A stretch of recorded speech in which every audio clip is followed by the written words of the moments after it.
Bonjour chers biologistes, bienvenue sur la chaîne Ma Biologie, j'espère que vous allez tous et toutes bien et que vous avancez dans vos leçons après l'été. Aujourd'hui on parle de l'espèce, qui est quelque chose de très important de l'apprentissage de l'écologie. À part ça, comme d'habitude, je vous invite de devenir un membre de notre grande famille en cliquant sur le bouton abonner ici pour recevoir toutes les nouveautés de la chaîne qui est toujours en relation avec la biologie.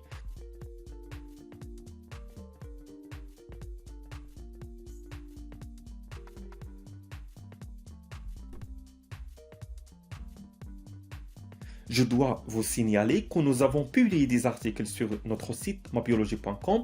Vous pouvez le voir pour plus d'informations.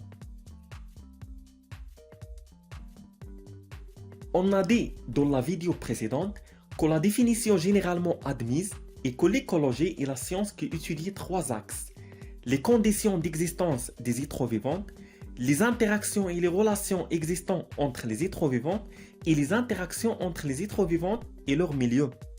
Comme vous savez, tout être vivant, animal ou végétal, appartient à une espèce. Mais comment la définir? Quel critère permet de dire si deux individus, lion et lion par exemple, tigre et loup, appartiennent à une même espèce ou non? Grâce au progrès de la recherche et la mobilisation de l'ensemble des acteurs de la biodiversité, de nouvelles espèces d'animaux, végétaux, champignons ou bactéries sont découvertes chaque année. Pourtant, dans le monde, les extinctions d'espèces s'accélèrent à un rythme inouï. À noter qu'en 1,9 million d'espèces végétales et animales sont actuellement connues, c'est-à-dire décrites et nommées. Mais il est difficile d'estimer combien exactement d'espèces sont présentes dans le monde, car la majorité sont encore inconnues, notamment dans les océans ou les profondeurs de la Terre. Mais selon les estimations, entre 10 à 100 millions restent à découvrir. Les scientifiques utilisent une méthode particulière des sciences naturelles pour but de décrire la diversité des organismes vivants et de les regrouper en entités appelées taxons, afin de les identifier, les décrire, les nommer et les classer. Cette méthode se nomme la taxonomie. L'espèce est donc l'entité fondamentale de classification, qui réunit les êtres vivants présentant un ensemble de critères morphologiques, anatomiques, physiologiques, biochimiques et génétiques communs. On va commencer par les critères morphologiques, ou bien les critères de rassemblance. Ils reposent sur le nombre de caractères communs partagés entre les individus. On estime que deux individus qui se rassemblent ont plus de chances d'appartenir à la même espèce que deux individus qui ne se rassemblent pas. Mais attention, l'utilisation de ce critère a ses limites. En effet, une espèce peut présenter de grandes différences morphologiques à plusieurs stades de son développement, comme la plupart des insectes de même espèce, dont la larve est morphologiquement très différente de l'adulte. Dans d'autres cas, deux espèces peuvent présenter un grand nombre de caractères morphologiques en commun, tout en restant deux espèces distinctes, comme l'éléphant de savane d'Afrique et l'éléphant d'Asie.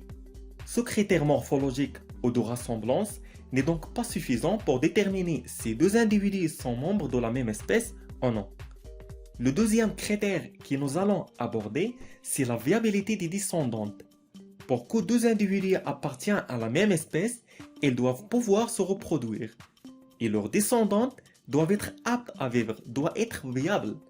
Bien qu'ils soient différents, deux chiens de races différentes peuvent se reproduire ensemble et leurs chiottes seront viables, c'est-à-dire qu'ils vivront. Le troisième critère, c'est l'interfécondité.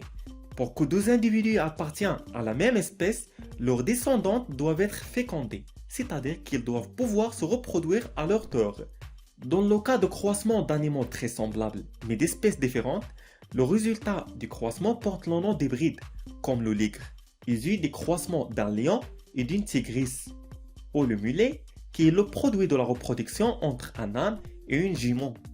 Le croisement entre deux espèces différentes donne des espèces stériles, c'est-à-dire incapables de se reproduire, car elles sont infertiles.